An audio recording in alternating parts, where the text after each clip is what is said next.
आप सबको प्रभु श्री गणेश जी के अनुपम रूप का उचित परिचय प्राप्त हो गया।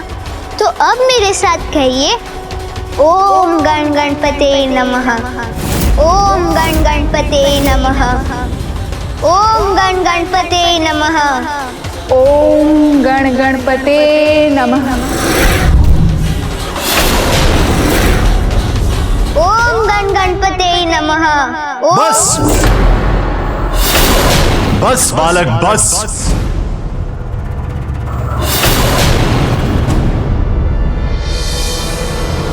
तुम कहते हो कि परम ब्रह्म है वो जिनके ऊपर संपूर्ण संसार का भार है, तो क्या उनके पास इतना समय है कि तुम्हारी जैसे तुच्छ कीड़ की प्रार्थना सुनकर, तुम्हारी पुकार सुनकर तुम्हारी रक्षा करने के लिए आएगा? हाँ, वो अवश्य सुनेंगे मेरी पुकार। उनसे किसी का भेद नहीं छिपा, चाहे वो देवलोकवासी हो या साधारण धरतीवासी। जीव बड़ा हो या छोटा, सब उनके लिए समान है। इसलिए वो मेरी भी पुकार सुनेंगे।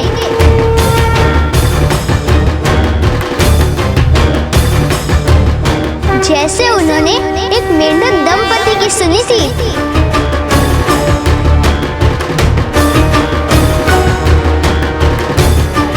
और प्रभु का नाम लेने मात्र से उन दोनों का उद्धार भी हुआ। बालक, मेंढक मेंढकी की कथाएं तुम जैसे बालक को ही सुहाती हैं। हमारे पास इस सब का समय नहीं है। सुना पद्मन, इसे नहीं असुर माता, ये मात्र कथा नहीं, प्रभु श्री गणेश जी की लीला है जो सभी जीवों को आस देती है। माता, अपनी अंतिम इच्छा पूर्ण कर लेने दीजिए इसे। धन्यवाद। एक बार एक मेंढक दंपति एक कुएं के मुंडेर पर बैठे थे। मेंढकी प्रभु श्री गणेश जी के नाम का उच्चारण कर रही थी।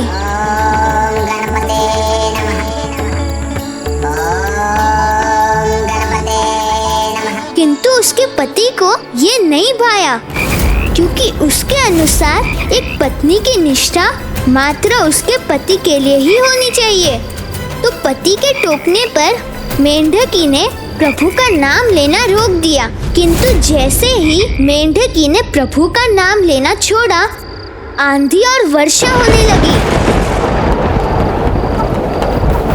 आकाश से विद्युतीय तरंग कुएं के मुंडेर पर गिरी और वो दोनों कुएं में गिर गए। वर्षा निरंतर होती रही। फिसलन के कारण वो दोनों ऊपर भी नहीं चढ़ पा रहे थे और दूसरी ओर एक जल सर्प उन्हें निगलने की ताक में था। उनका जीवन संकट में था। मेंढक तो बचने की आशा छोड़ चुका था, किंतु मेंढकी को अभी भी अपने प्रभु श्री गणेश जी से आस थी। और तब उसने मेंढक से अनुमति मांगते हुए कहा, स्वामी, मुझे प्रभु श्री गणेश जी का नाम लेने दीजिए। लाचार मेंढक ने मेंढकी का निवेदन स्वीकार कर लिया और मेंढकी प्रभु के नाम का जाप करने लगी।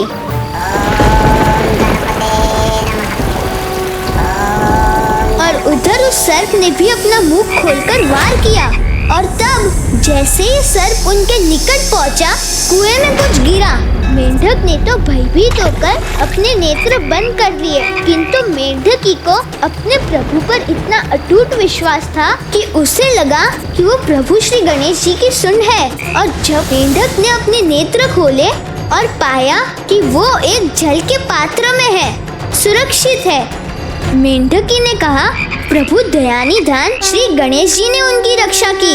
किंतु मेंढक को तो प्रभु पर विश्वास नहीं था, तो वो बोला, ये तो एक मात्र संयोग है।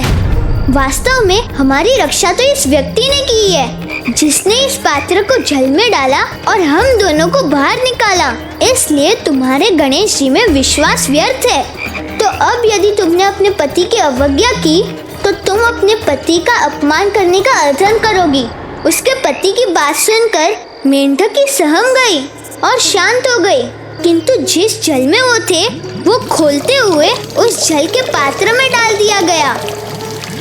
इस नए संकट से गिरने पर वो उससे निकलने का कोई प्रयास करते उससे पहले उस पात्र को ढक दिया गया।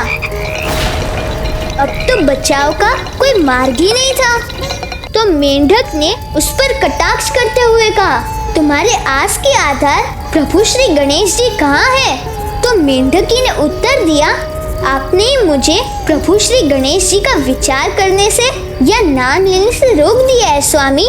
तो मैं उनका स्मरण कैसे करूं? जीवन और मृत्यु के बीच अधर में लटके मेंढक को और कुछ न सूझा तो उसने कहा, तो लो मैं अनुमति देता हूँ, लो उनका नाम और हमें यहाँ से निकालो। किंतु मेंढकी ने कहा, यदि मैंने ऐसा किया तो आप मुझे प्रभु का नाम लेने से कदापि नहीं रोकेंगे। मेंढक के पास तो कोई और चारा था ही नहीं, तो उसने मेंढकी का प्रस्ताव स्वीकार किया और नवीन आशा और उत्साह के साथ मेंढकी फिर से प्रभु का नाम लेने लगी। बस मेंढकी द्वारा प्रभु का नाम लेने की देर थी कि जल का पात्र जल के उबलने से कंपित होने लगा और फिर अचानक टूट गया और जल बिखर गया और मेंढक और मेंढकी फिर से मुक्त हो गए।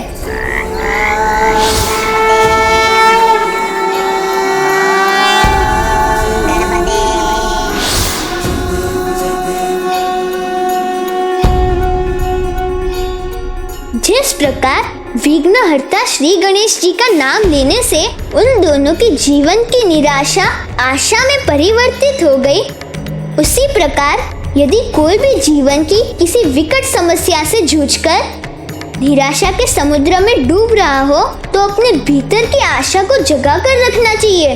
फिर स्थिति कैसी भी हो, भूकंप, भवंडर, महामारी या कोई और जटिल समस्या, सबके निवारण का आधार मन की आशा है, क्योंकि जहाँ आशा है वहाँ प्रभु श्री गणेश जी साथ है।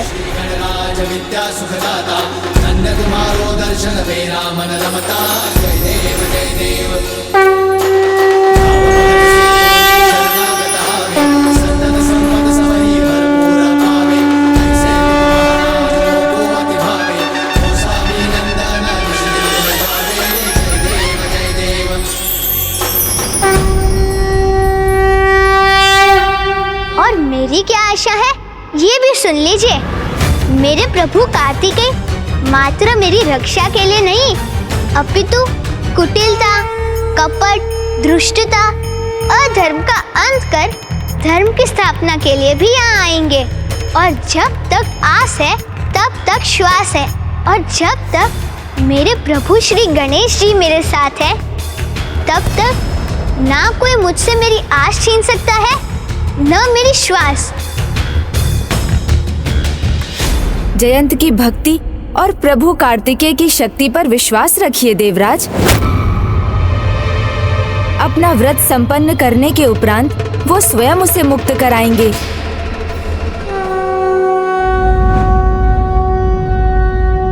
मुझे सुब्रमण्यम स्वामी कार्तिकेय पर पूर्ण विश्वास है प्रथम पूज्य गणेश जी।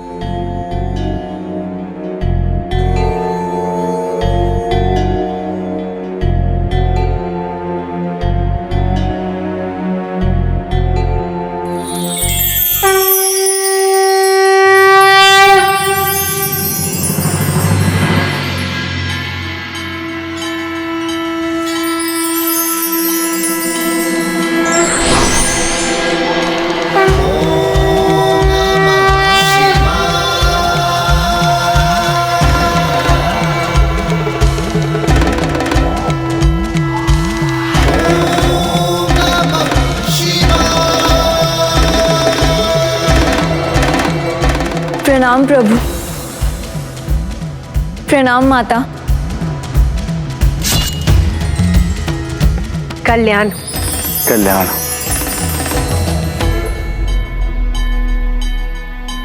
पुत्री, भक्ति भाव और निष्ठा तुम दोनों में ही हमारी आशा से कहीं अधिक हो।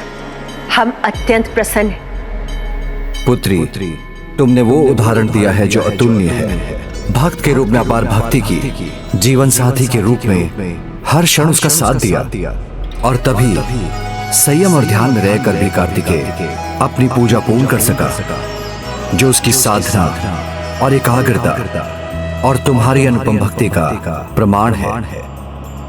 किंतु पुत्री, अभी पाशुपतास्त्र प्राप्त करने के लिए एक अंतिम उत्तर देना शेष है।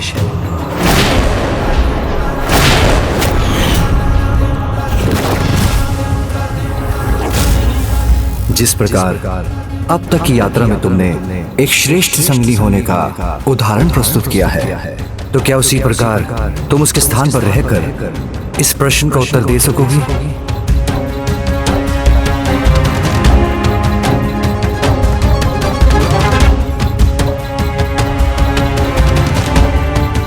बता सकती हो शिव और शक्ति तत्व क्या है?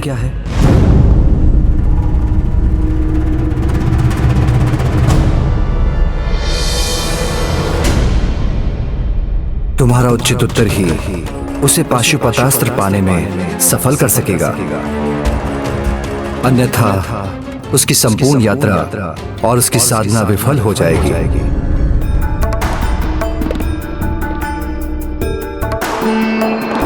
मेरे कारण स्वामी विफल हो ये नहीं हो सकता, कदापि नहीं।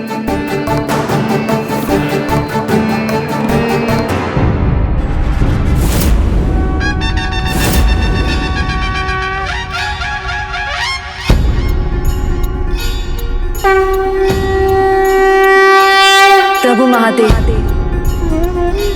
स्वामी के स्थान पर आपके प्रश्न का उत्तर मैं अवश्य दूंगी।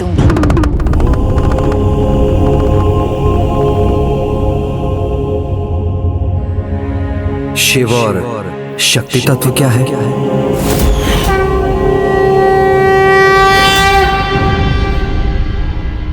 शिव और शक्ति एक दूसरे से विलग नहीं है। शिव तत्व में शक्ति और शक्ति तत्व में शिव समाहित है।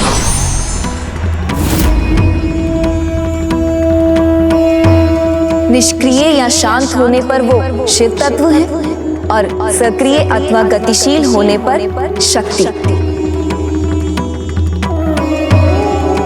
और ये दोनों संयुक्त रूप से ही सृष्टि की उत्पत्ति, उसके पालन और उसके विलय के नियंत्रक हैं। और सृष्टि के निर्माण, उनका पालन और विनाश की लय इसी प्रकार गतिमान रहती है।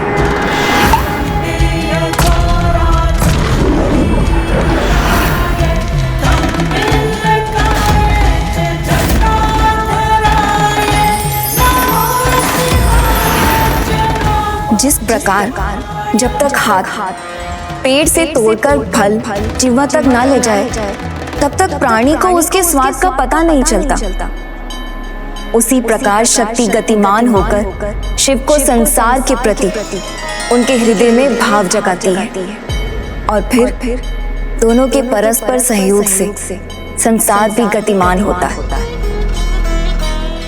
उसी प्रकार मेरे सहयोग से स्वामी की पूजा भी पूर्ण हो रही है।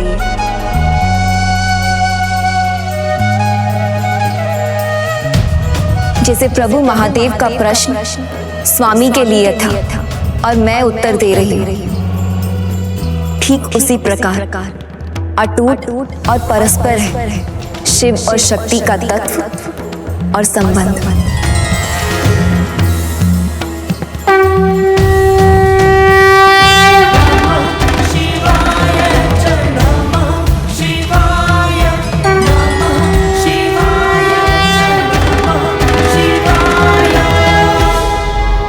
शिव और शक्ति के भांति पति और पत्नी भी अभेद हैं और एकाकार होकर नई रचना का निर्माण करते हैं, आगे बढ़ते हैं। यही शिव शक्ति तत्व है। पुत्री, तुमने न केवल पति पत्नी के पावन संबंध, न केवल शिव और शक्ति के दिव्य बंधन को समझाया है, अपितु इस अंतिम परीक्षा में भी पुत्र कार्तिकेय को सफल बनाया है। अब वो पाशुपतास्त्र पाने और उसे धर्म युद्ध में उसका प्रयोग करने के लिए सर्वथा योग्य है।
पुत्र, अब तुम मेरे शक्ति दंड और पशुपतास्त्र अर्थात शिव और शक्ति दोनों के ही अस्त्रों से संपन्न, और इसका श्रेय देवसेना को भी जाता है।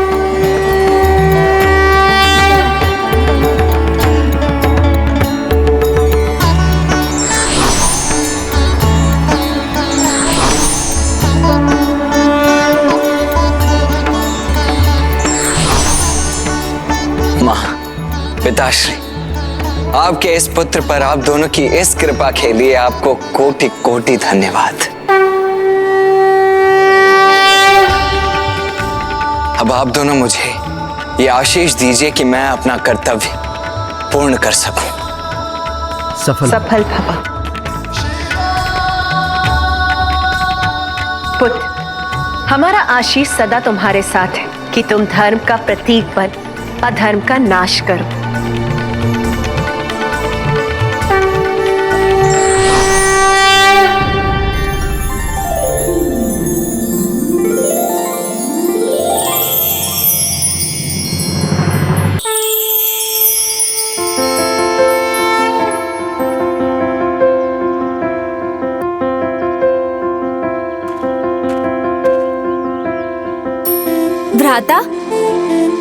भ्राता, आप इसी का विचार कर रहे हैं ना कि यहाँ क्या और कैसे हुआ? ये तो आपकी परम भक्त कुमारी देवसेना जी की भक्ति के चरम का ही परिणाम है।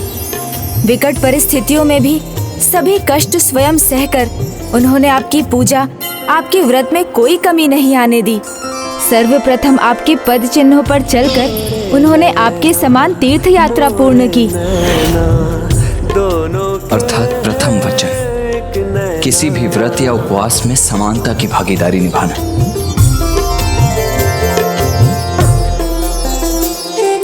फिर यहाँ पहुँचने के उपरांत आपके व्रत का सम्मान करते हुए प्रत्येक पग पर आपकी सहायक बनी।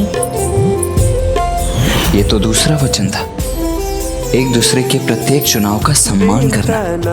आपकी पूजा के हर चरण में आपके साथ रही और आपके लिए एक उचित स्थान का निर्माण किया। जो तीसरा वचन था, एक दूसरे की आवश्यकताओं और सुख का ध्यान रखना। और जब आप ध्यान में लीन थे तो आपके स्थान पर उन्होंने आपकी पूजा संपन्न की।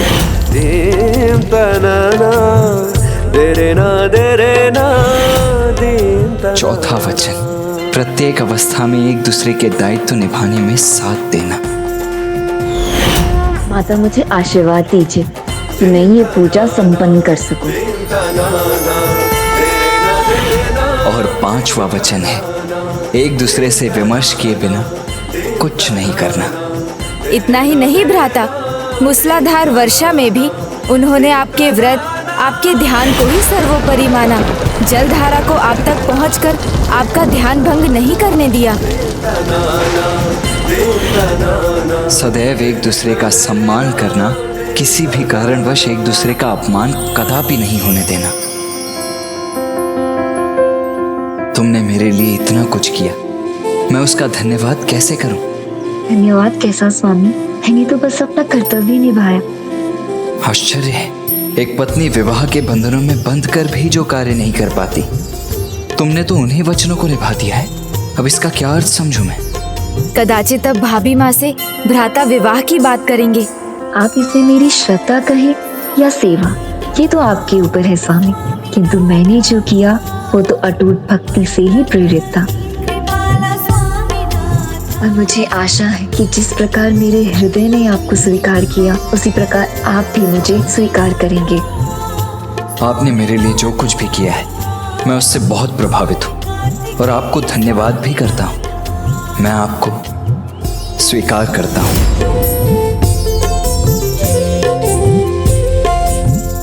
अपनी प्रिय भक्त के रूप में।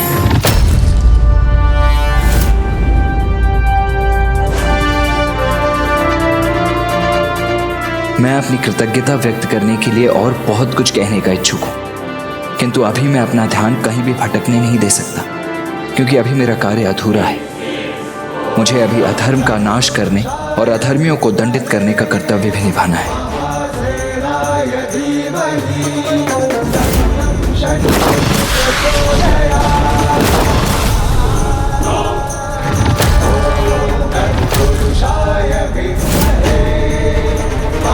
प्रभु सुब्रमण्यम कार्तिकेय स्वामी की जय। प्रभु सुब्रमण्यम कार्तिकेय स्वामी की जय। प्रभु सुब्रमण्यम कार्तिकेय स्वामी की जय।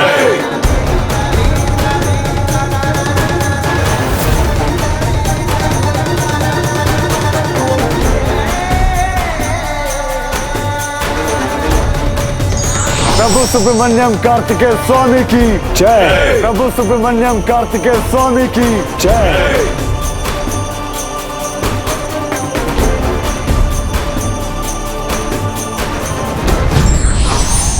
प्रणाम देवगुरु बृहस्पति जी। कल्याण हो। अब जब देव सेनापति कुमार कार्तिकेय ने पशुपतास्त्र प्राप्त कर ही लिए हैं, तो उन्हें युद्ध के लिए प्रस्थान करने में तनिक विलंब नहीं करना चाहिए।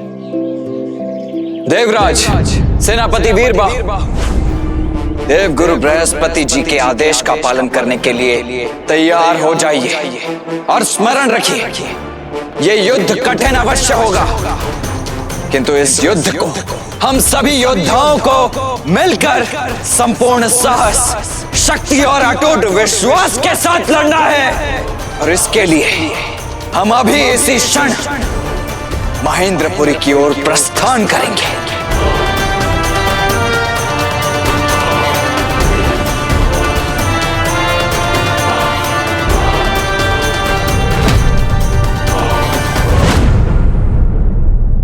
मूर्ख समझने की भूल कर रहा है मुझे ये बालक। भेद जानने के लिए भेदिया छोड़ दिया ताकि हम यहाँ इसमें उलझे रहें और वो वहाँ युद्ध की तैयारी कर यहाँ पहुँच भी जाए, किंतु मैं ऐसा कदापि नहीं होने दूंगी। माँ, मुझे अनुमति दो, मैं अभी इसका अंत कर देता हूँ। नहीं, ये कारागार में रहना चाहता है ना, तो इसे ऐसे भयंकर कारागार में भेजूंगी जहां होने वाले कष्ट की ये कल्पना भी नहीं कर सकता। और जहां तक उस कार्तिकेय का प्रश्न है, तो मैं जानती हूं कि उसके साथ क्या करना है।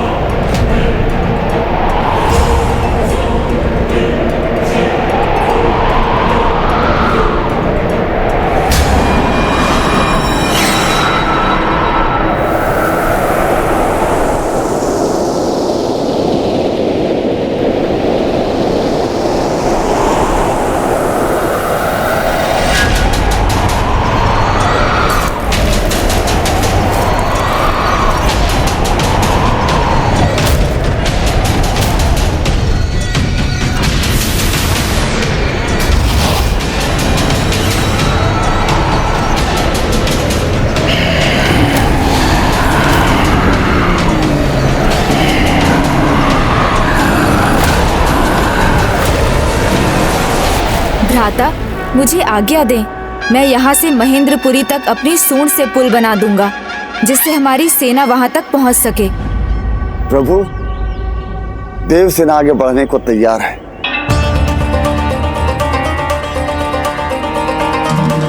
हाँ देव सेनापति, हमारी सेना युद्ध के लिए तैयार है। किंतु मुझे ऐसा प्रतीत हो रहा है जैसे आप किसी की प्रतीक्षा में हैं। नहीं देवराज, हमें इसी क्षण कूच करना चाहिए।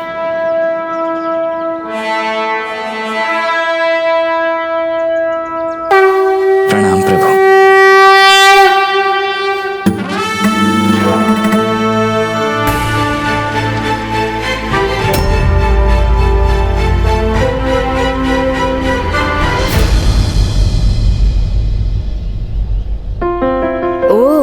तो भ्राता भाभी माँ की ही प्रतीक्षा में थे।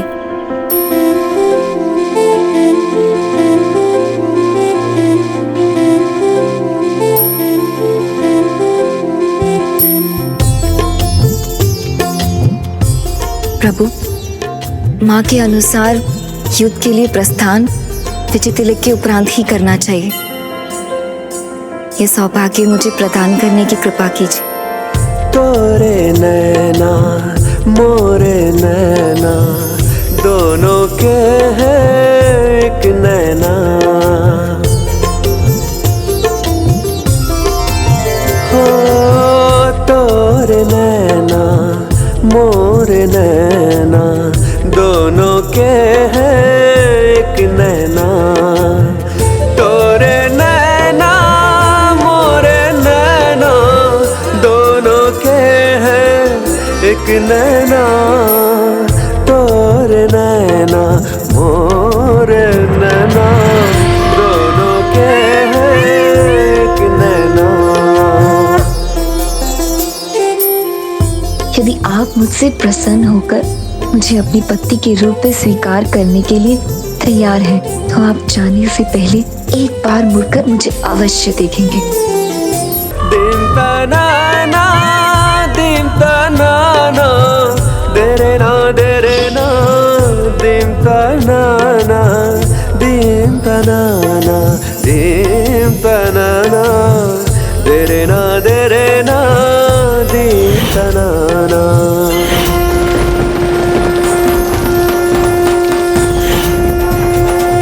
दिन तनाना देरे ना दिन तनाना दिन तनाना दिन तनाना देरे ना। ये क्या, प्रभु ने तो चाहते मुझे देखा ही नहीं। दिन तनाना देरे ना दिन तनाना।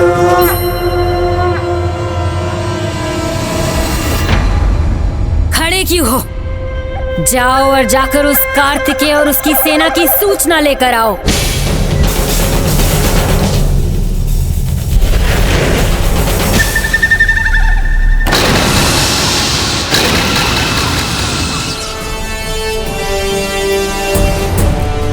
मुझे विश्वास है आप मुझे निराश नहीं करेंगे प्रभु। एक बार अवश्य मुड़ेंगे, देखेंगे मुझे। वो मुड़ क्यों नहीं रहे, मुझे देख क्यों नहीं रहे?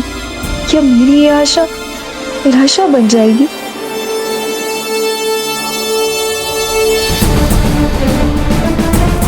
मयूर जी,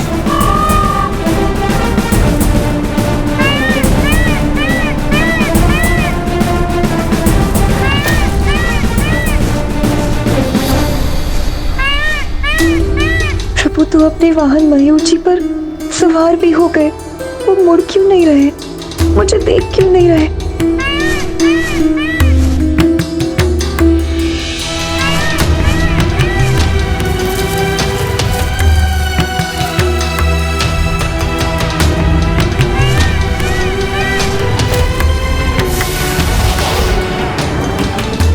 युद्ध ही दुष्टता के अंत का अंतिम उपाय है, तो अब वही करूंगा मैं। किंतु अधर्म अनाचार को रोके बिना अब मैं भी नहीं रुकूंगा। प्रभु सुब्रमण्यम कार्तिकेय स्वामी की जय। प्रभु सुब्रमण्यम कार्तिकेय स्वामी की जय।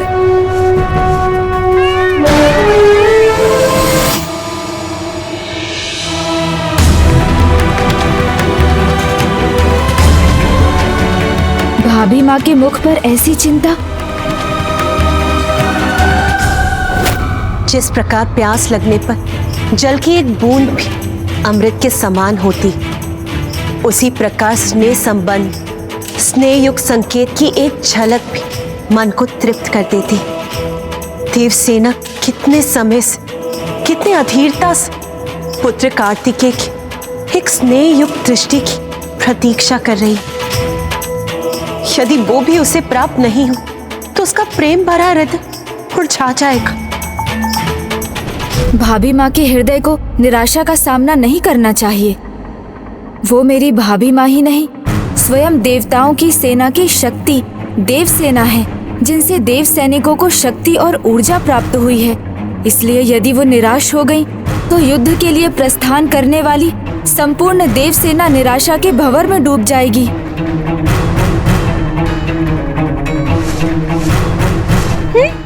नहीं देख रहे हैं प्रभु।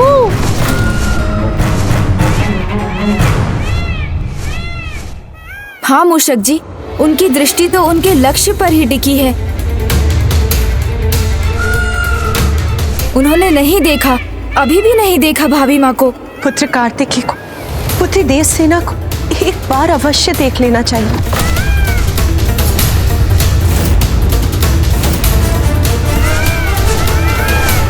नहीं, अब तो स्वामी प्रस्थान करने वाले। अब मेरी रही सही आशा भी बिखर रही है।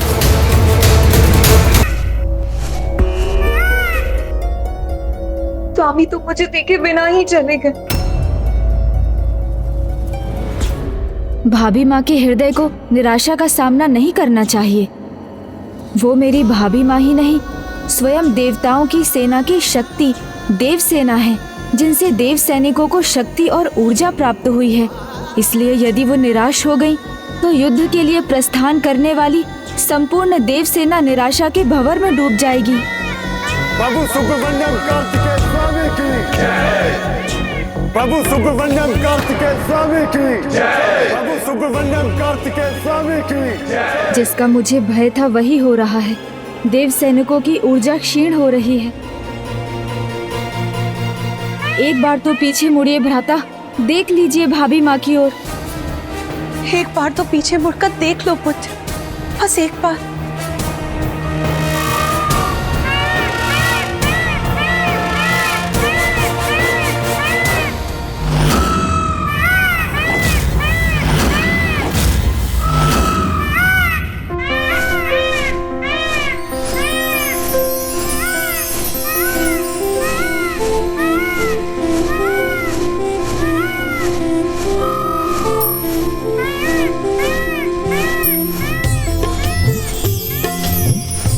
स्वामी, आपकी स्नेह भरी दृष्टि ने तो मुझे धन्य कर दिया। मेरे हृदय के स्पंदन को एक नई ऊर्जा मिल गई है। मेरे मन में आशा की ज्योत जल गई है।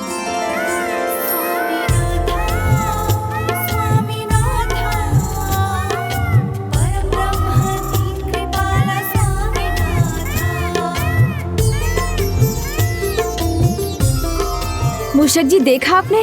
हाँ प्रभु, देखा। प्रभु ने भाभी माँ को देखा।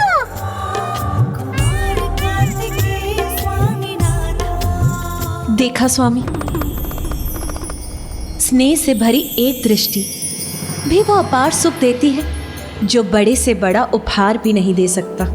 कार्तिकेय ने हम सबको यह आभास करा दिया कि उसके हृदय में देव सेना के लिए एक विशेष स्थान है और उचित समय आने पर वह इस स्नेह भाव पर अवश्य खरा उतरेगा।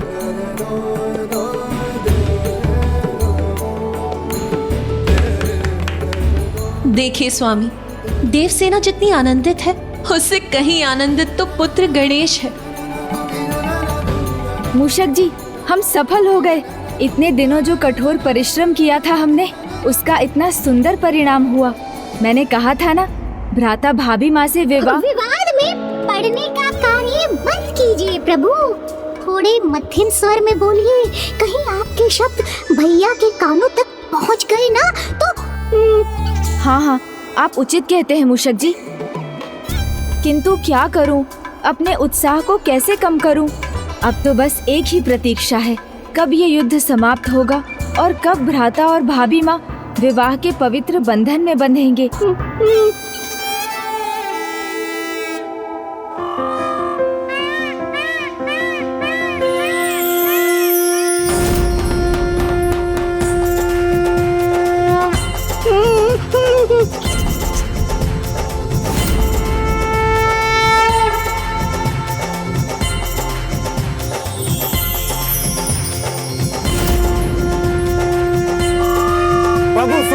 सुब्रमण्यम कार्तिकेय स्वामी की जय। प्रभु सुब्रमण्यम कार्तिकेय स्वामी की जय। प्रभु सुब्रमण्यम कार्तिकेय स्वामी की जय। प्रभु सुब्रमण्यम कार्तिकेय स्वामी की जय। प्रभु सुब्रमण्यम कार्तिकेय स्वामी की जय। गणेश, गणेश कहाँ खोए हुए हो तुम तैयार तो हो ना? प्रभु।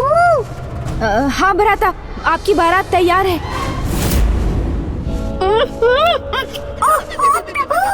क्या हो गया मेरी जिह्वा को? मेरा अर्थ है भ्राता, आपकी सेना तैयार है। सेना तो तैयार है सागर पार करने के लिए गणेश, किंतु मुझे ये समझ नहीं आ रहा है कि तुम्हें क्या हुआ है। तुम अब तक तैयार क्यों नहीं हो? नहीं भ्राता, मैं तैयार हूँ आपको मंडप पर ले जाने। मेरा मतलब है आपकी सेना को महेंद्रपुरी ले जाने को। संभालो अपने आप को गणेश, और शीघ्र ही तैयार हो जाओ। हाँ भ्राता। चलिए मयूर जी।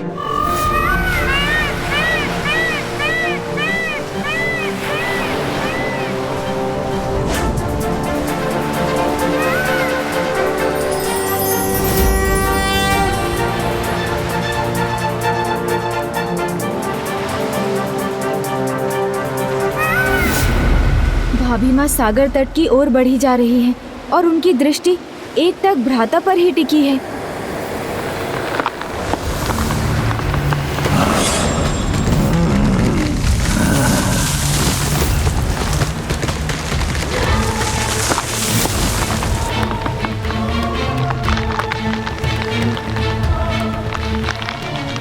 भाभी माँ, आप वहाँ नहीं जा सकती।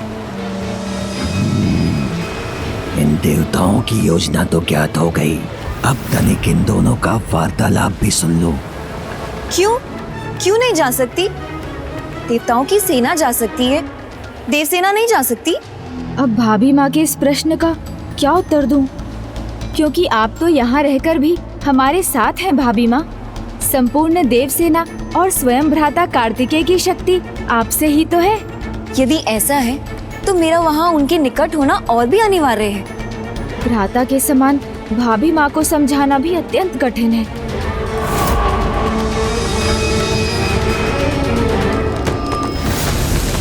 भाभी माँ, मायावी असुर छल कपट में पारंगत होते हैं, इसलिए आप संपूर्ण देवसेना की शक्ति स्रोत यदि वहाँ गई और आप पर असुरों के छल के कारण कोई संकट छाया तो संपूर्ण सेना ही संकट में आ जाएगी। और वैसे भी आपको संकट में डालना तो भ्राता भी नहीं चाहेंगे, और आपके प्रति उनका लगाव देखकर यही लगता है जैसे आपकी सुरक्षा उनके लिए सर्वोपरि है। और मुझे विश्वास है उनकी परम भक्त होने के कारण, उनकी भावी अर्धांगिनी होने के कारण आपके लिए भी उनकी इच्छा से बढ़कर और कुछ भी नहीं। हाँ गणेश जी, मैं उनकी दुर्बलता नहीं, उनका बल बनना चाहती हूँ, किंतु मैं कैलाश नहीं जाऊंगी। यहीं रहकर तब तक उनके और उनकी सेना के लिए शक्ति पूजा और विजय व्रत करूंगी, जब तक वो असुरों पर विजय पाकर मेरे भ्राता जयंत के सहित वापस ना लौटे। प्रभु, आप अपना कर्तव्य भी तो स्मरण कीजिए। आपने प्रभु कार्तिकेय को वचन दिया था कि उनके साथ साथ उनकी सेना भी वहाँ पहुँच जाएगी, जिसमें अब आपको बहुत विलंब हो रहा है। प्रभु भ्राता, मुझे आज्ञा दें, मैं यहाँ से महेंद्रपुरी तक अपनी सूंड से पुल बना दूंगा, जिससे हमारी सेना वहाँ तक पहुँच सके। उचित स्मरण कराया मूषक जी ने। प्रणाम भाभी माँ, अब तो मुझे भी जाना होगा। हाँ विघ्नहर्ता गणेश जी, जो आवश्यक है आप वो कीजिए, प्रभु को प्रतीक्षा ना कराइए, आप जाइए।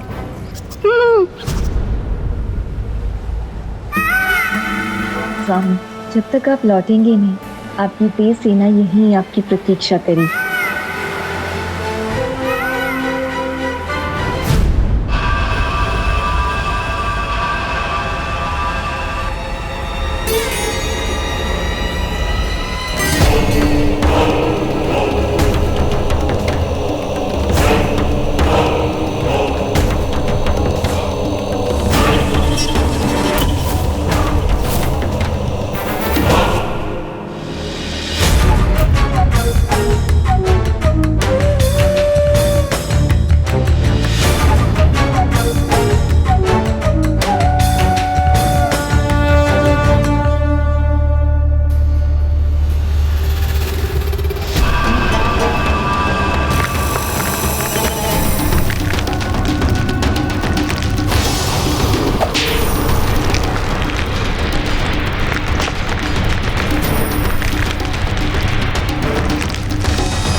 कार्तिकेय भक्त जैन की बहन देवसेना, कार्तिकेय और उसकी सेना की ऊर्जा है ये। तुम सबका नायक होने के नाते आदेश देता हूँ मैं, मात्र इसकी सूचना लेकर ही नहीं, अभी तो इसका हरण करके इसको साथ ले जाएंगे हम।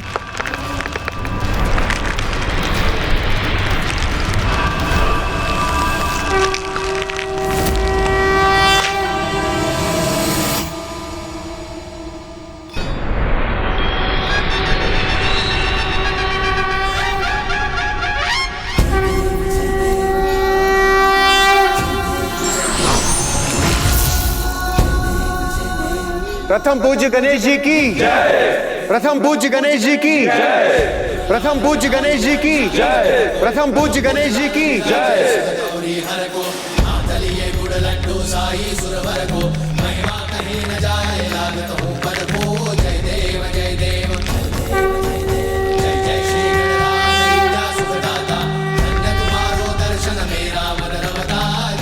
अद्भुत है विराट रूप गणेश जी का।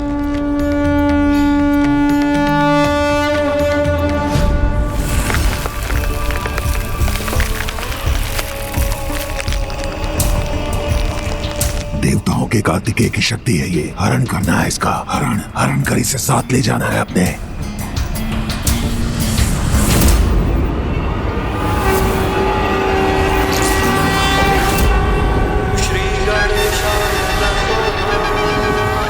गज के लंबी सूंड वाला महान रूप होगा ये।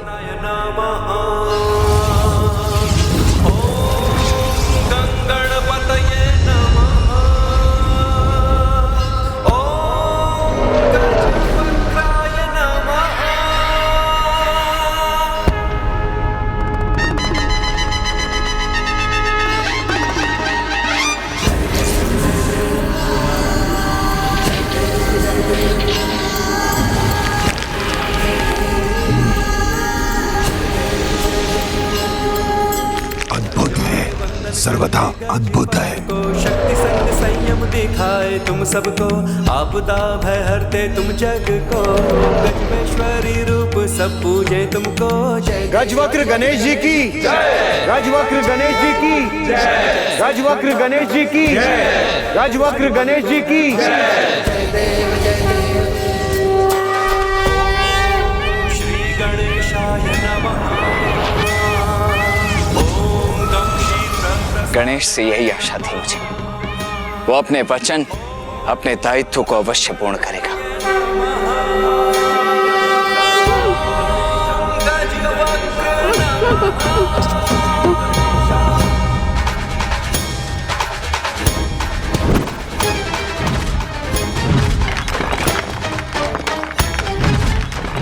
हे गजवक्र गणेश जी, हमारा प्रणाम स्वीकार कीजिए और हमें आगे बढ़ने की अनुमति दीजिए। आपदा भय हरते तुम सारे जग को, गजवेश्वरी रूप में पूजे तुमको जय देव जय देव जय।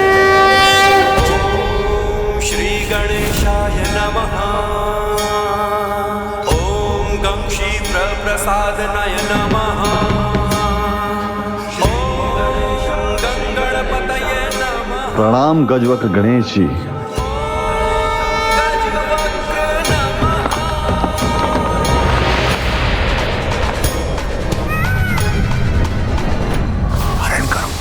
करो इस कुमारी देवसेना का, ताकि हम शीघ्र वहां पहुंचकर इन देवताओं को रोकने का उपाय कर सकें।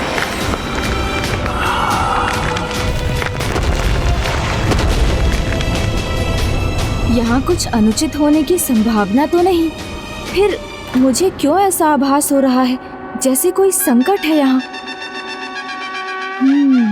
कुछ तो गतिविधि हो रही है। शांत हो जाओ, उस गजमुख को हम पर संदेह हो रहा है।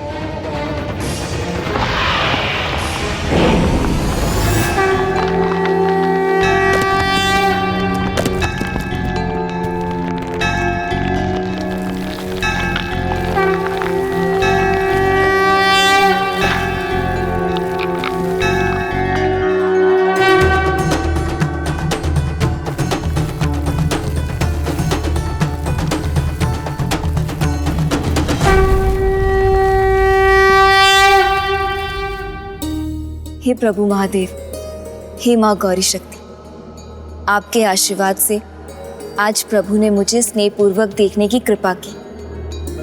अब मेरे मन में एक ही इच्छा है कि वो अपने कार्य में सफल हो, पाप और अधर्म के इस युद्ध में उन्हें विजयी बनाने की कृपा करें।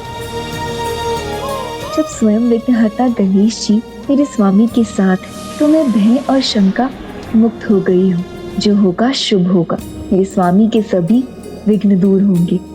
हे गजवक्र गणेश जी, मुझे आशीष दीजिए कि मैं शक्ति पूजन और स्वामी की जय के लिए विजय व्रत सफलता पूर्वक संपन्न कर सकूं।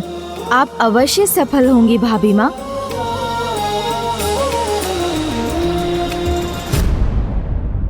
आप नहीं जा सकते मुझे छोड़कर स्वामी। उठिए स्वामी, उठिए।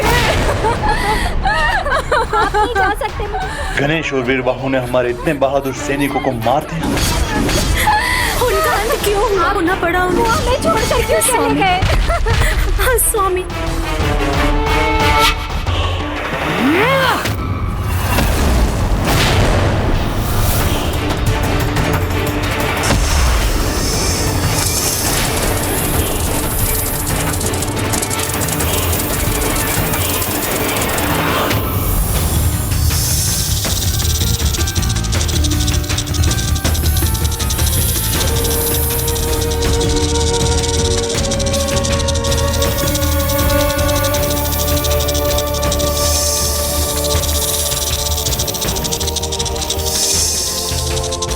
माया की माया पराजित होगी, प्रभु का प्रभुत्व विजय होगा, मेरी रक्षा होगी। ओम सुब्रमण्यम कार्तिकेय स्वामी।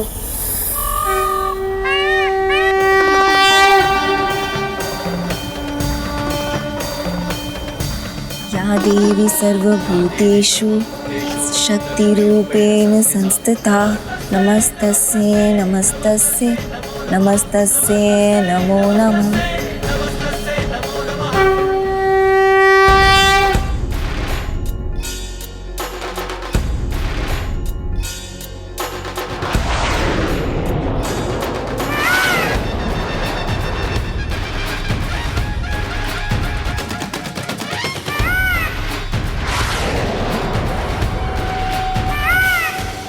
प्रणाम प्रभु कार्तिकेय। प्रभु सुब्रमण्यम कार्तिकेय स्वामी की जय। विघ्नहर्ता श्री गणेश की जय। प्रभु सुब्रमण्यम कार्तिकेय स्वामी की जय। विघ्नहर्ता श्री गणेश की जय।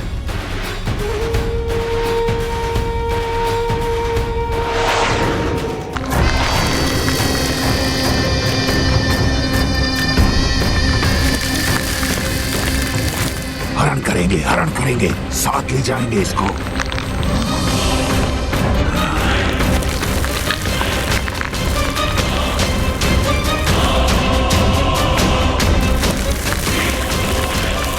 नहीं, सब उचित नहीं है यहाँ।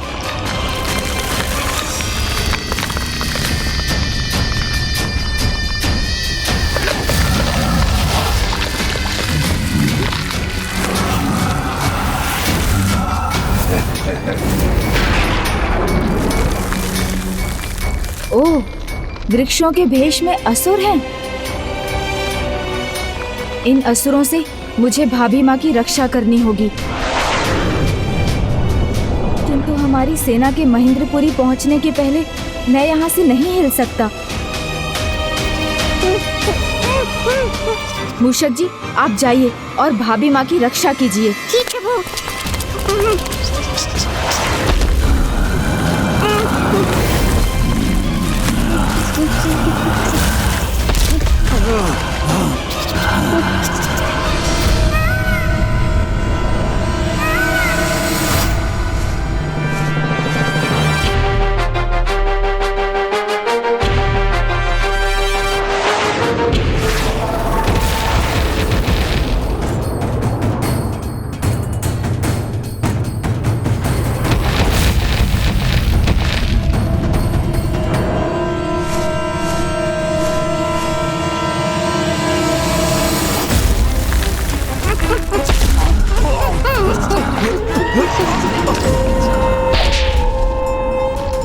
मूषक, हमारी बाधा नहीं बन सकोगी तुम।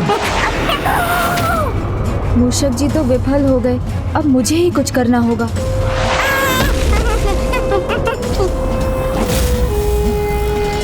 समय व्यर्थ मत करो, हरण कर लो इसका।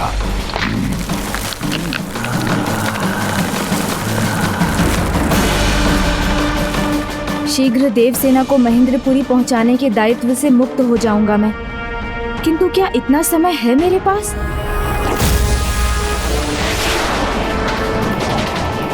तो क्या करूं? कैसे भाभी माँ की सहायता करूं? मुझे शीघ्र ही कोई उपाय सोचना होगा।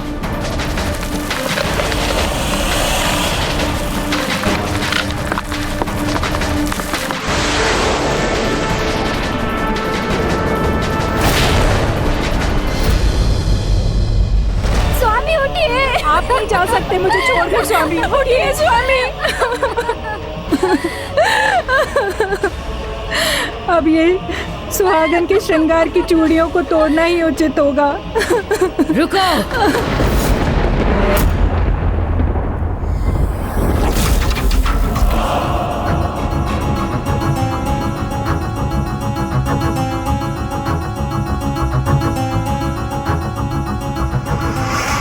चूड़ियां तोड़ने की कोई आवश्यकता नहीं है और ना ही सिंदूर मिटाने की। भूलो मत, माया हूँ मैं, महानतम हूँ। आवश्यकता हुई तो बार बार पुनर्जीवित कर दूंगी इन्हें, किसी की भी मृत्यु नहीं होने दूंगी। ये जीवित हो जाएंगे?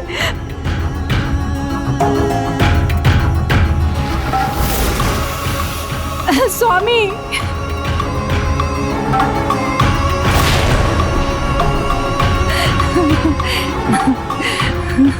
जब तक कार्तिकेय के विरुद्ध युद्ध में विजय प्राप्त नहीं होती तब तक मुझे इनकी आवश्यकता है, इसलिए जीवित रखना होगा इन्हें।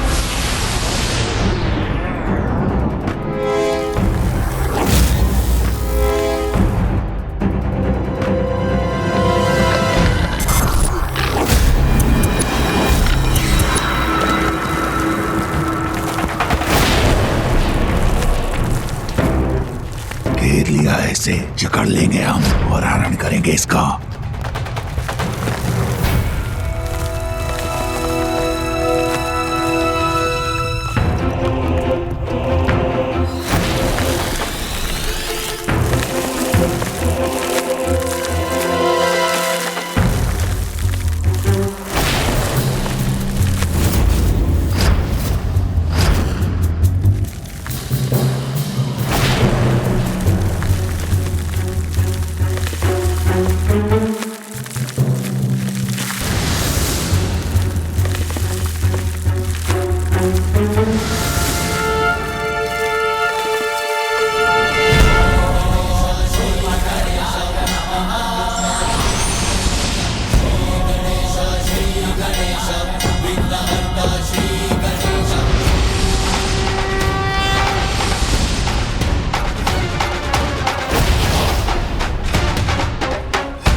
हमारी सेना तो युद्ध के लिए उतावली हो रही है, किंतु युद्ध में शीघ्रता नहीं करनी चाहिए। मुझे अभी रुकना होगा।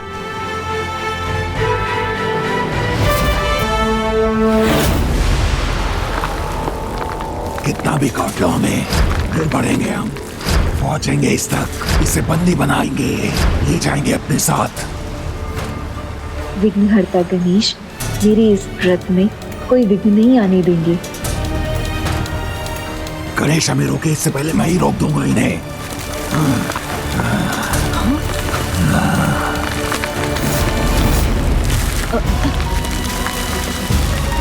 या देवी सर्वभूतेषु शक्तिरूपेण संस्थिता नमस्तस्यै नमस्तस्यै नमस्तस्यै नमो नमः या देवी सर्वभूतेषु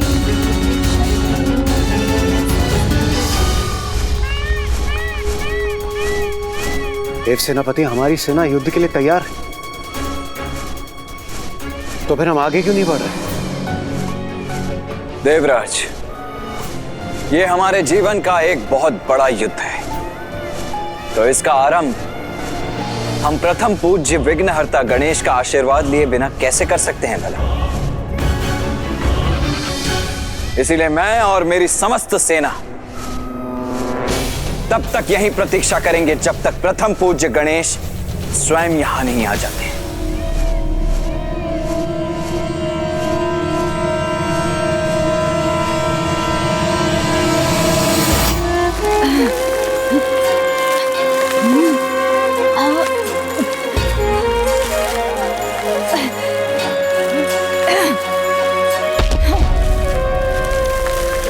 कितनी भी शक्ति लगा लो, तुम्हें मुक्त नहीं होने दूंगा मैं।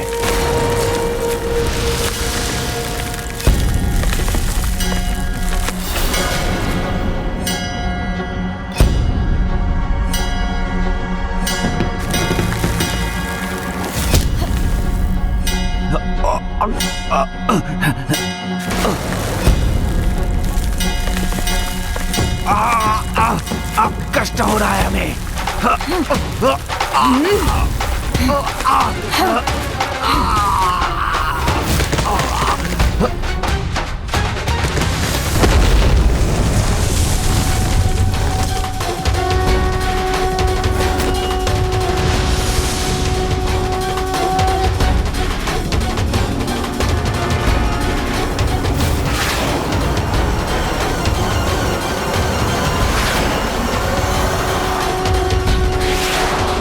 कालकोट से भी अधिक विषैले मेरे ये कंटक तुम्हें नष्ट कर देंगे।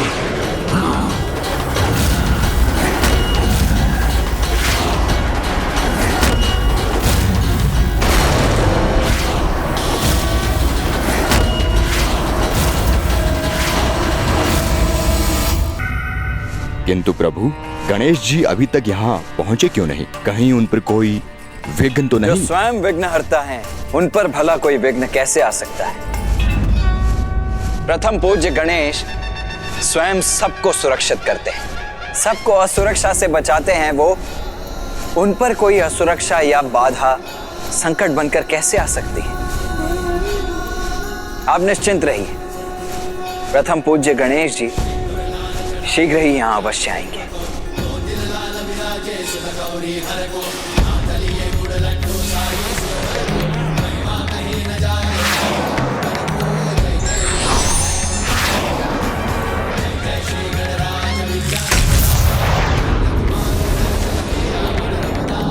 लो, अब तुम स्वयं सामना करो इन विषैले कंटकों का।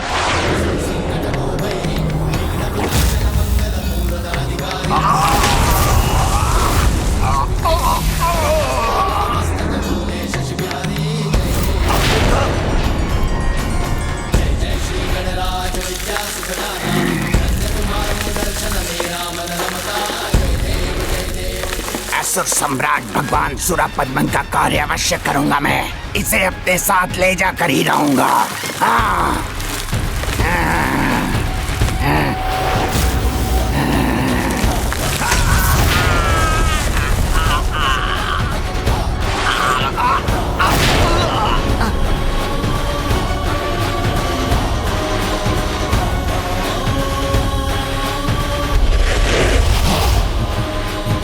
मुझे क्षमा कर दीजिए, मुझे जाने दीजिए, मुझे क्षमा कर दीजिए प्रभु।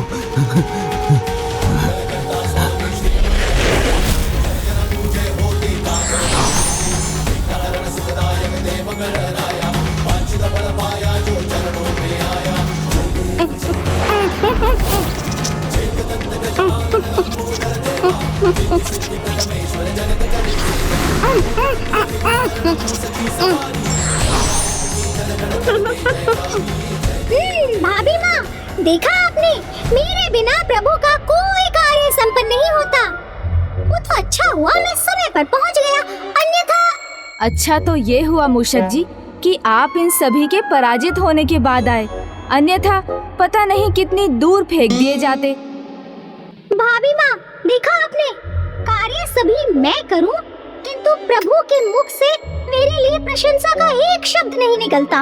अब यदि मैं इस असुर भेदी को न रोकता तो वो उस दुष्ट असुर सम्राट को सभी सूचना दे देता ना, ये भी बता देता कि कुमारी देवसेना जी अर्थात आप यहाँ अकेले हैं।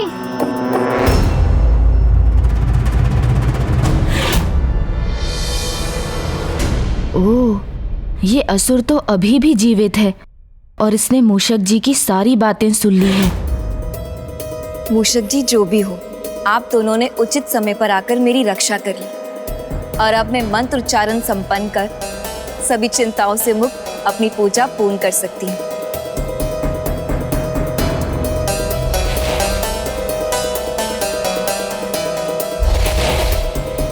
इन तीनों के शरीर तो मिट्टी में भी मिल गए।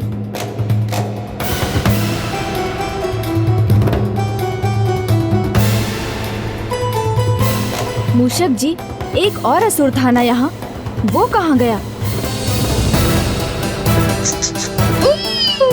चिंता मत कीजिए प्रभु, सर्वप्रथम उसका अंत हुआ था तो उसका शरीर भी मिट्टी में मिल गया होगा।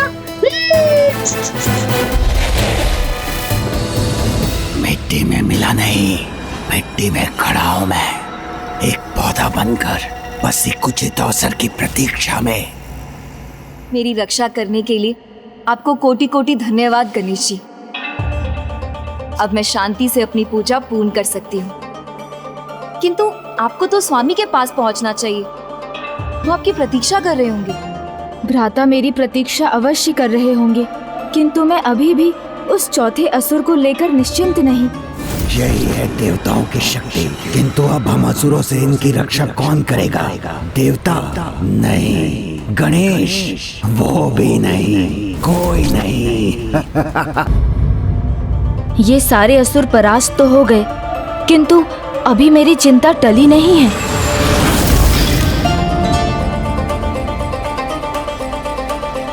भाभी माँ, मुझे तो वहाँ शीघ्र पहुँचना ही है, किंतु मैं यहाँ आपकी सुरक्षा की व्यवस्था किए बिना नहीं जाना चाहता। प्रभु की कृपा से मैं सुरक्षित हूँ और मैं सुरक्षित रहूंगी।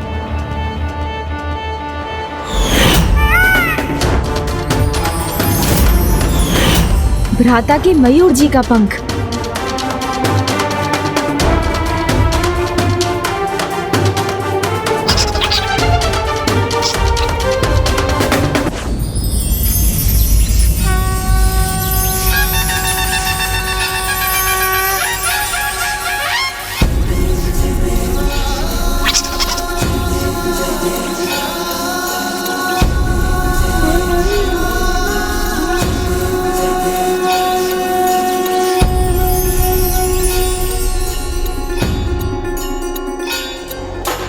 इस मयूर पंख से खिंची इस सुरक्षा रेखा के भीतर ही रहिएगा।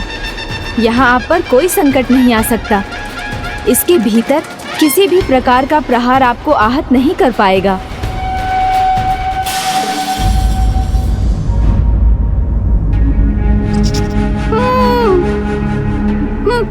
क्या हुआ भाभी माँ? आप क्यों चिंतित हो गई? गणेश जी, आपने मुझे तो सुरक्षित कर दिया, किंतु स्वामी वहाँ कैसे हैं, ये मुझे कैसे ज्ञात होगा? उनका कुशल जाने बिना मैं पूजा में एकाग्र कैसे रह सकूंगी? अभी तो मेरे लिए उन्हें देखे बिना श्वास लेना भी कठिन है।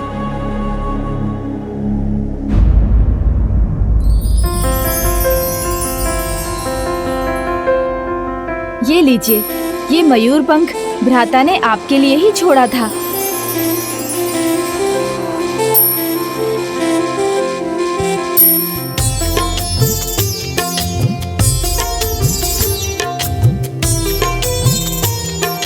और मैं ये आशीष देता हूँ कि ये एक दिव्य दर्पण में परिवर्तित हो जाएगा, जिसमें आप अपने स्वामी को सदैव देख सकेंगी। वो कहाँ हैं और कहाँ जाएंगे, आप तो उनका भविष्य भी देख सकेंगी।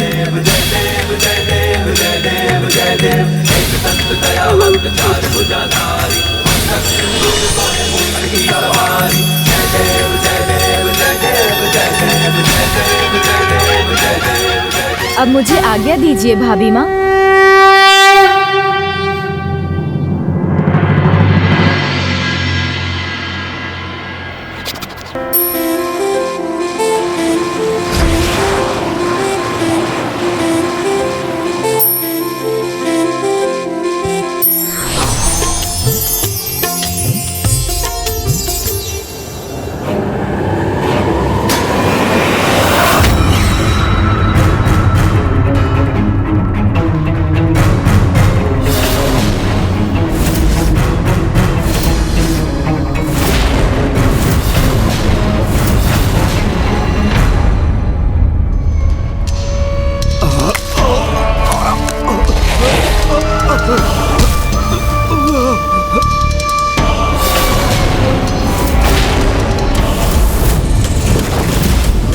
प्रणाम राजमाता सुरासाई। तुम्हें प्रहार हुआ है मुझ पर। ये किसने किया तुम्हारे साथ? माता सुरासाई, हमें क्षमा कीजिए, हम उसे नहीं ला पाए। कौन? किसे नहीं ला पाए? वो अत्यंत महत्वपूर्ण है। हमने उसे पकड़ लिया था, किंतु गणेश उसकी रक्षा के लिए पहुंच गए।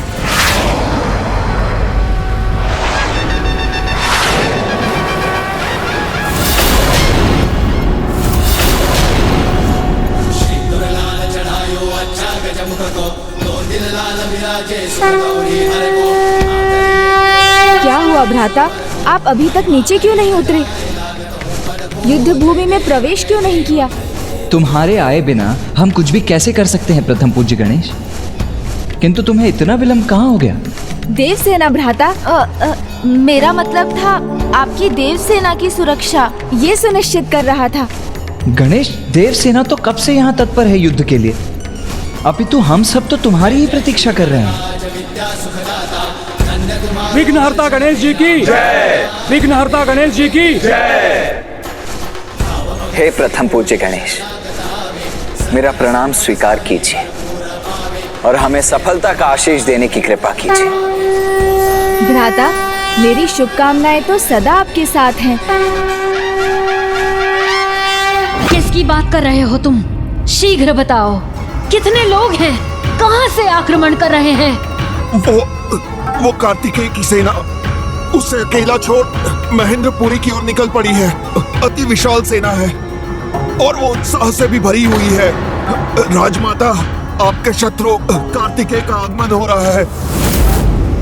स्वामी कार्तिकेय आ नहीं रहे हैं, वो तो अत्यंत निकट है।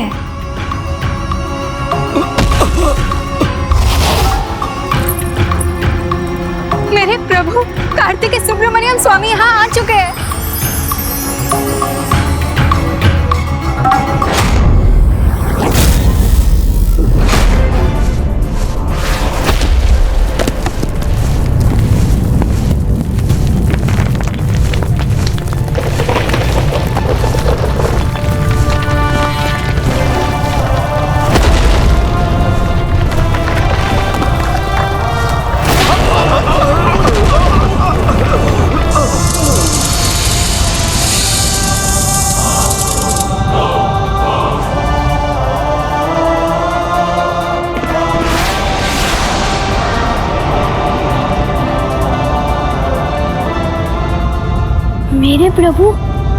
मेरे प्रभु यहाँ आ गए।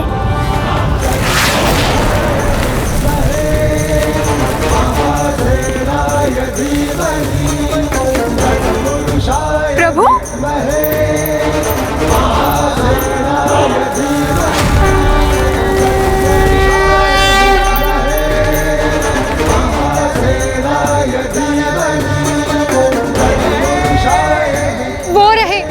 वो रहे मेरे प्रभु कार्तिकेय सुब्रमण्यम स्वामी।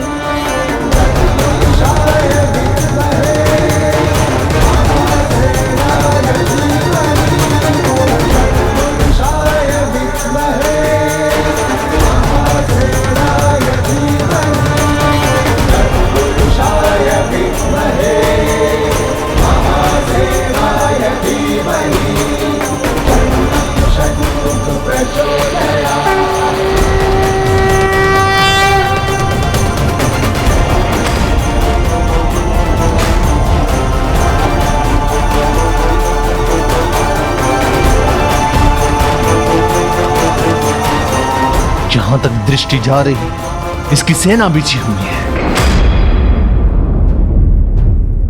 माँ इसकी सेना चारों ओर से हम पर आक्रमण करने के लिए तैयार है।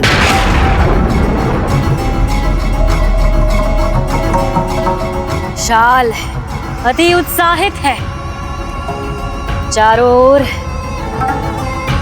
उचित है। मैं भी तो देखूं कैसा है ये कार्तिकेय और उसकी विशाल सेना।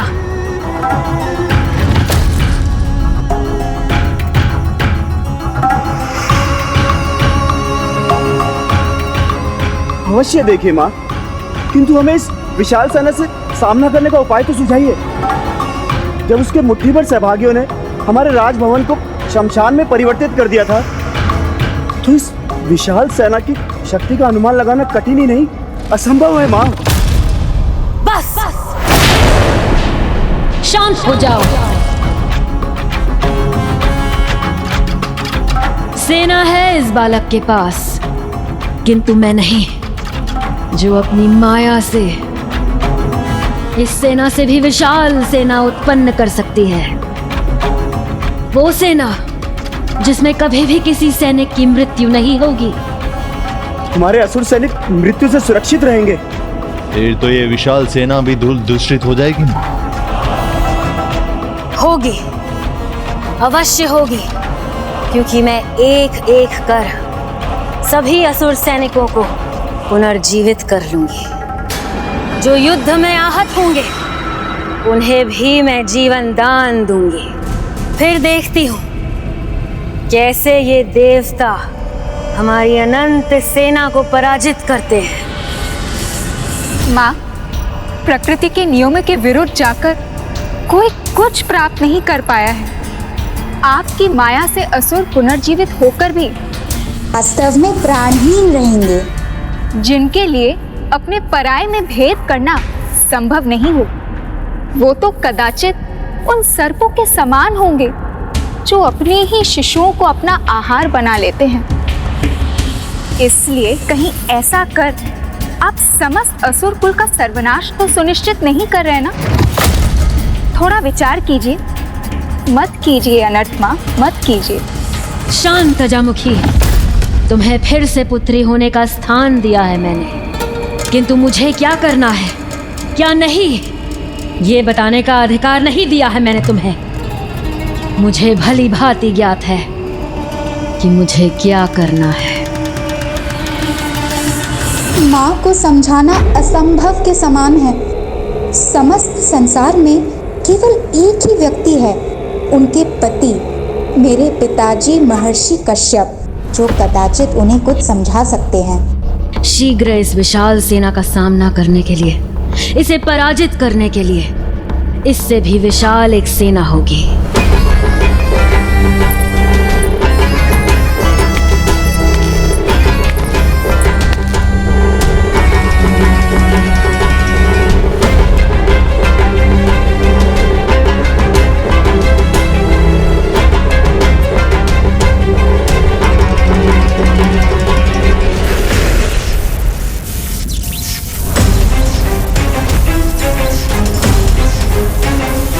रुको सुरासई, रुको सुरासई, रुको सुरासई, रुको सुरासई, रुको सुरासई।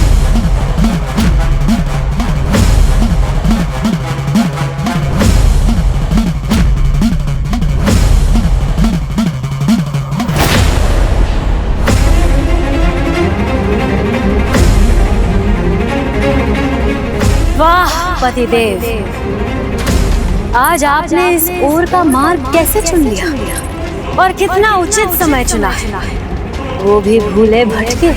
मार्ग से तो तुम भटक चुकी हो सुरासई, घोर अनर्थ करने जा रही हो तुम, किंतु अब मैं यहाँ हूँ तो ऐसा होने नहीं दूंगा। रोकने आया हूँ मैं तुम्हें यहाँ।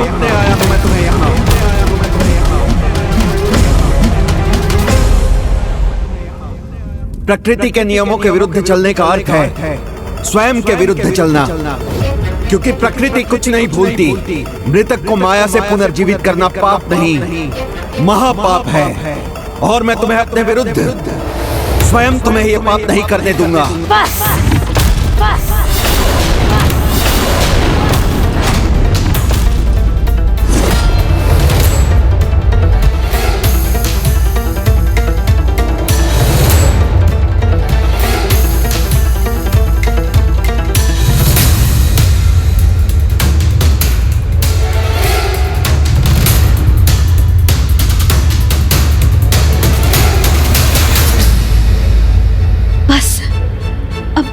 विनती कीजिए स्वामी।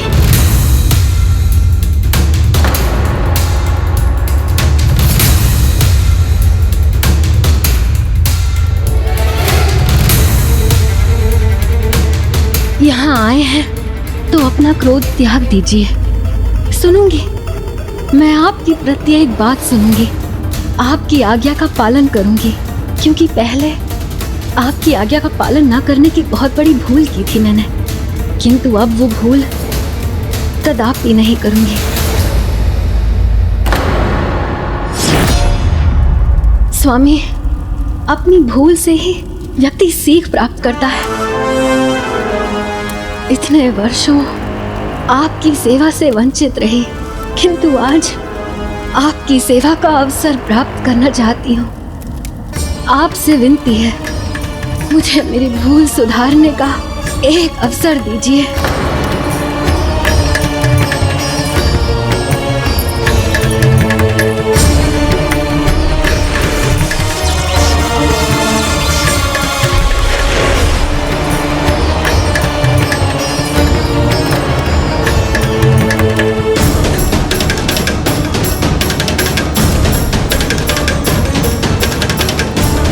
मेरी संतानों को धर्म नहीं, माया का ज्ञान चाहिए।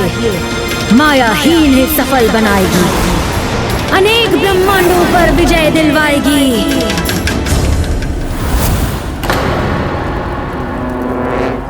कैसे विश्वास करूं इसका? किंतु यदि कोई भूल सुधारने का प्रयास करे तो उसे एक अवसर देना तो हर किसी का धर्म है। पिताजी प्रणाम। पिताजी, आज आप प्रथम बार महेंद्रपुरी आए हैं, तो सभी शंकाओं को त्याग कर मां का अनुरोध स्वीकार करने की कृपा कीजिए। हमें आपका उचित स्वागत करने की अनुमति दीजिए।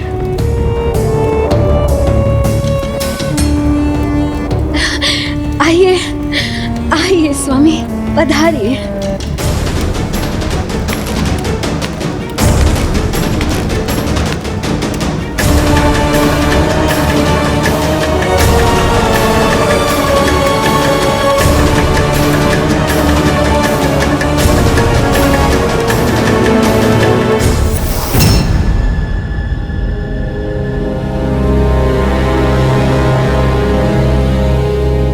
विचित्र बात है, बंद द्वार की ओर मुख कर किसके सम्मान में हाथ जोड़े खड़े हैं हमारे शत्रु।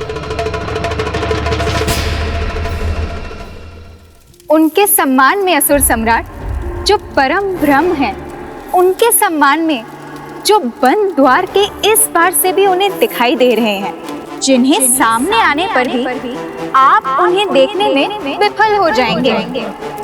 उनकी महानता, उनकी महिमा आप नहीं पहचान सकेंगे।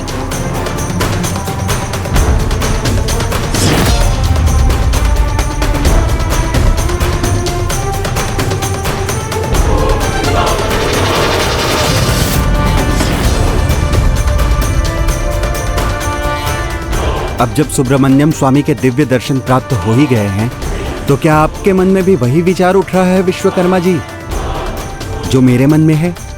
हाँ धर्मराज, यही विचार कि स्वयं विघ्नहर्ता श्री गणेश जी और स्वामी कार्तिकेय के दूत वीरबाहु यहाँ आकर सभी बंदी बने देवताओं को मुक्त करा कर ले गए।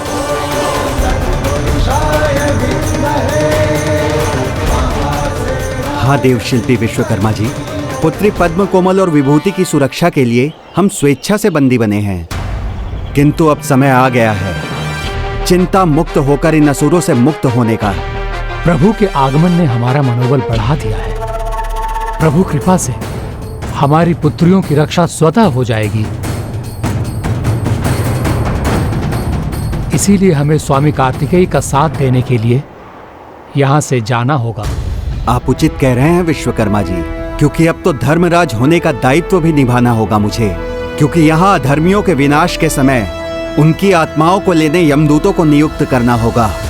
बहुत उच्चारण कर लिया इन दुष्ट असुरों के नामों का। अब हम परम ब्रह्म के नाम का जाप करेंगे। जय विघ्नहर्ता गणेश, जय सुब्रमण्यम कार्तिकेय स्वामी, जय विघ्नहर्ता गणेश, जय सुब्रमण्यम कार्तिकेय स्वामी।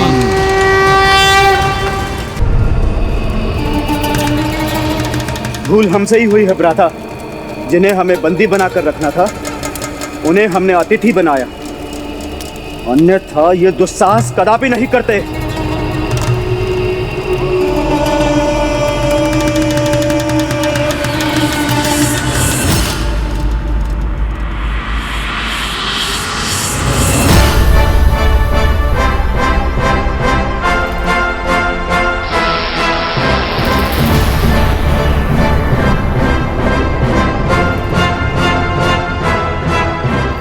देवसेना,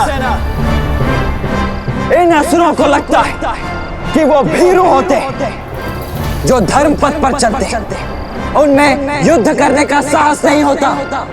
इसीलिए हमें देखकर ये अधर्मी आज अत्यंत आश्चर्यचकित सके। किंतु फिर हमें ये धर्म युद्ध के पूर्ण नियमों का पालन करते हुए लड़ना होगा। आज सूर्यास्त से नहीं, अभी तो कल प्रातः सूर्योदय के साथ यह युद्ध आरंभ होगा। देव सेनापति सुब्रमण्यम कार्तिकेय स्वामी की जय। देव सेनापति सुब्रमण्यम कार्तिकेय स्वामी की जय। प्रभु, अधर्मी असुर नियमों का पालन नहीं करते। वो सूर्योदय की प्रतीक्षा कहाँ करने वाले हैं? प्रणाम सुब्रमण्यम कार्तिकेय स्वामी। प्रणाम विघ्नहर्ता गणेश जी। प्रणाम।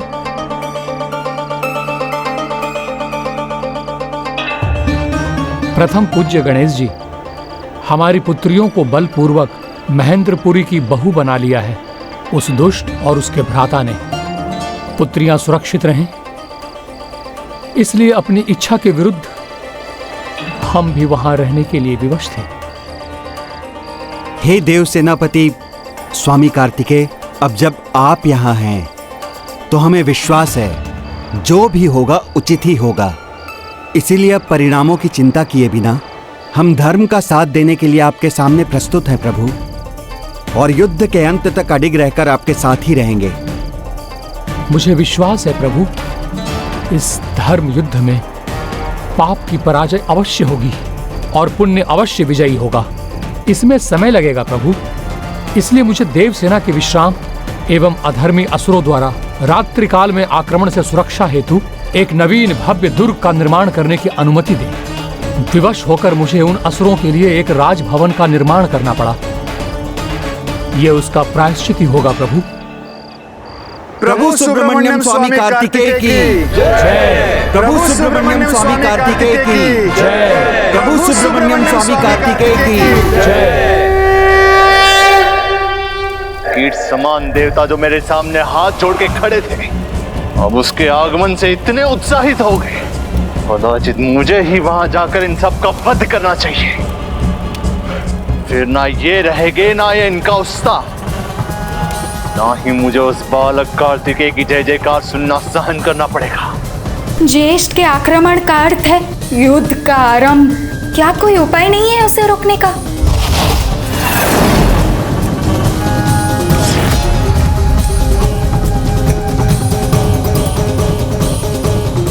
रुक जाइए भ्राता, हमें माता की आज्ञा की प्रतीक्षा करनी चाहिए।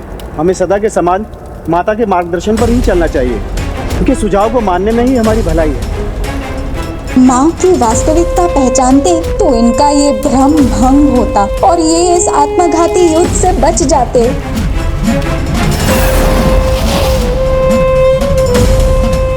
माँ के आदेश की प्रतीक्षा करूंगा मैं, और यदि एक बार उन्होंने युद्ध की अनुमति दे दी तो इन सभी के प्राण हरूंगा मैं।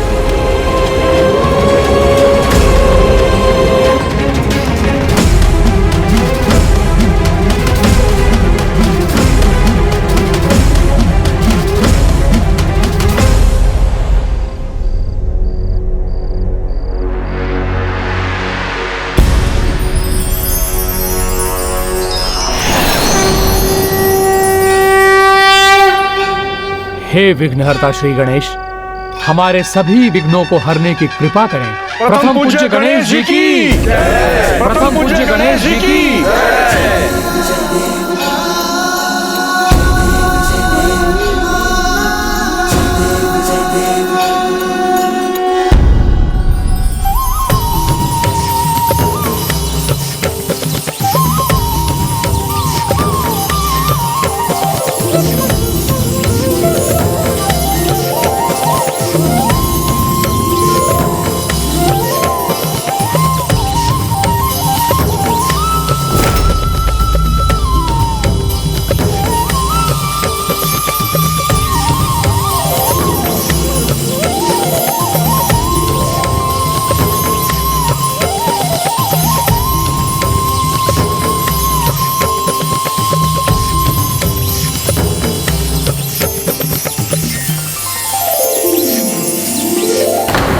अपनी सेना के लिए दुर्ग का निर्माण कर रहे हैं तुच्छ देवता।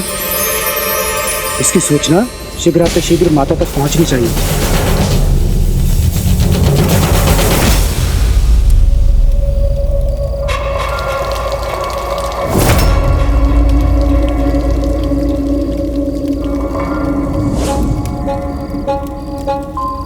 स्वामी, बड़े दिनों बाद आपके चरण अभिषेक करने का सौभाग्य प्राप्त हुआ है।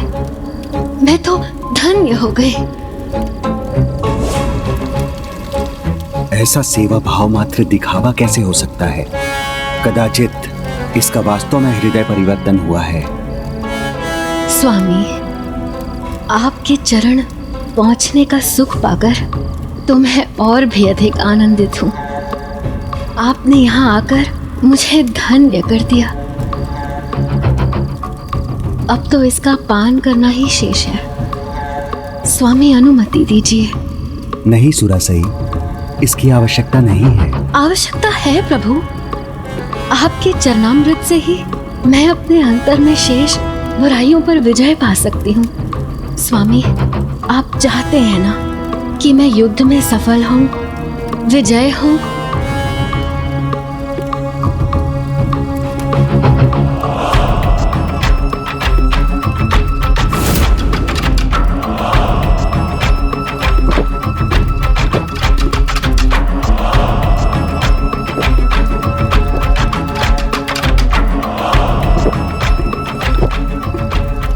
सेवा भाव, ऐसा परिवर्तन, आश्चर्य।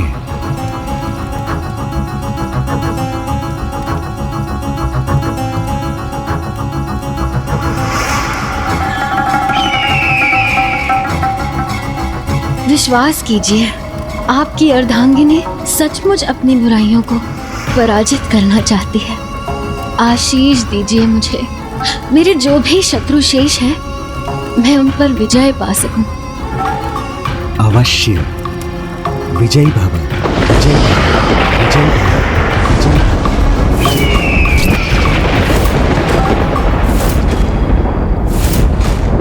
पिताजी ने ये कैसा आशीर्वाद दे दिया माँ को। विजयी भव, विजयी भव, विजयी भव, विजयी भव, विजयी भव, विजयी भव।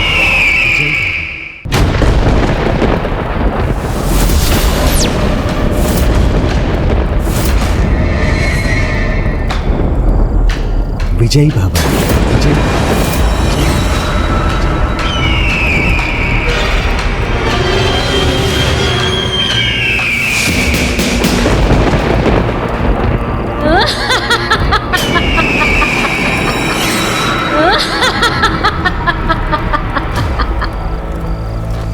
कितने भोले हैं आप स्वामी। कैसे आपको ये संसार महान ऋषि मानता है। मेरे छल में आकर पुनः आपने मुझे इच्छित वरदान दे दिया।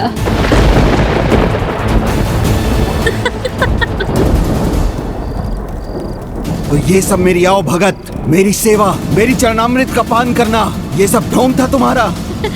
ढोंग नहीं पतिदेव, ये तो माया की माया है। देखिए, ये जल अभी भी यही है।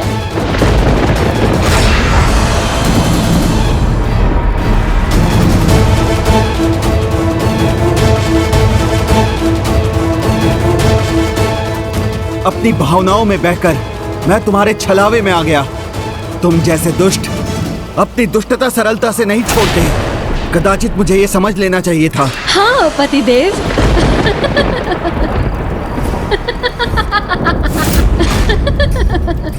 आपको अवश्य समझ लेना चाहिए था पतिदेव। जिसने आज तक आपकी नहीं सुनी, वो अब क्या सुनेगी। सुरासई जो चाहती है वो पाकर रहती है। जैसे आज आपसे आशीर्वाद पा लिया, बस अब और स्वांग मुझसे नहीं होता। मेरे किसी भी कार्य में हस्तक्षेप मत करना, ये चेतावनी है मेरी। अन्यथा मृतक असुरों को पुनर्जीवित करना सबसे बड़ी भूल होगी तुम्हारी, क्योंकि ऐसा होते ही वो तुम्हारे ही विरुद्ध हो जाएंगे। और इतना ही नहीं, परम ब्रह्म स्वामी कार्तिकेय से युद्ध कर तुम अपने वंश का सर्वनाश निश्चित कर रही हो। मेरे वंश का नाश होता है तो हो जाने दो। मेरी महत्वाकांक्षा के समक्ष सब तुच्छ है। यही तो मेरी महत्वाकांक्षा रूपी यज्ञ की समिधा मात्र है। इनकी आहुति ही मुझे सफल बनाएगी। जिसके भीतर न ममता है, न त्याग, न अपनी संतान के प्रति कोई स्नेह, ऐसी माता को माता से और क्या अपेक्षा की जा सकती है? तुम अपनी स्वार्थ पूर्ति के लिए किसी का भी प्रयोग कर सकती हो। सत्य कहा आपने पतिदेव। प्रयोग करना ही मेरी प्रवृत्ति है। पिता की मृत्यु का प्रयोग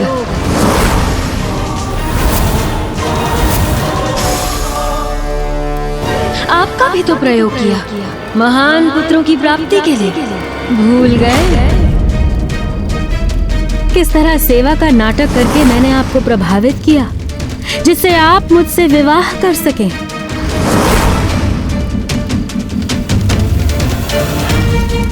अब समय है उन्हीं पुत्रों के प्रयोग का। मुझे स्वयं के साम्राज्य का विस्तार करना है और उसके लिए मैं किसी की भी आहुति दे सकती हूँ, चाहे वो मेरे पुत्र हो या पुत्र के पुत्र।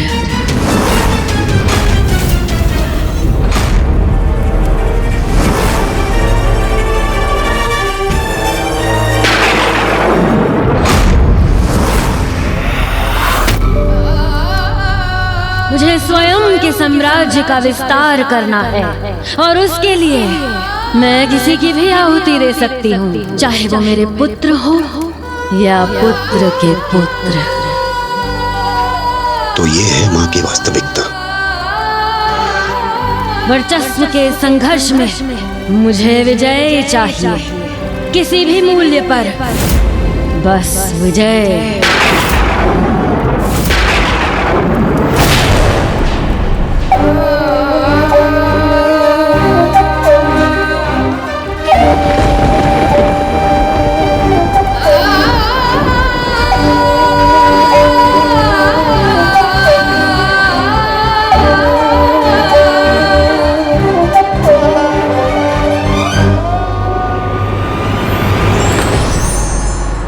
जो व्यक्ति प्रकृति के नियमों की अवहेलना कर उनके विरुद्ध कार्य करता है, वो अपने ही अनिष्ट का मार्ग प्रशस्त करता है।